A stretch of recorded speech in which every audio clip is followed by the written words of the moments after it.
Hello everyone. তো এখন আমি মেলায় চলে এসেছি। আর এই দেখো, এটা জগন্নাথ দেবের একটা প্যান্ডেল করেছে। তো জয় জগন্নাথ প্রথমেই বলি। তো এই দেখো মেলাতে চলে এসেছি। আর মেলাতে ভেতরে প্যান্ডেলে কত সুন্দর ঠাকুর হয়েছে দেখো। আর এখানে সব রকম ব্যবস্থা আছে, পুরো মানে কি বলবো, পুরীরই একটা অংশ মনে হচ্ছে এখানে বসেছে। আর এই যে গুরুদেব। তো প্রথমেই বলি, এখানে এই মন্দিরটা প্রত্যেক বছরই এখানে হয়। আর এখানে মেলাও বসে খুব সুন্দর। তো কালকে বিকেলে মেলা চলে গেছিলাম, আজকে ভিডিওটা পোস্ট করছি। আর এই দেখো রথ, এই রথটা কত সুন্দর দেখো দেখতে। তো এই রথে করেই মানে এটা হয়েছে। আর দেখো প্যান্ডেলটা কত বড়। আর এখানে মেলাও বসেছে।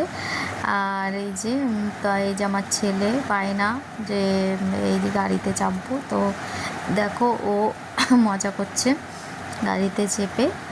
আর তারপরে আমরা মেলাতে যা হয় ঘুগনি পাঁপড় ফুচকা সব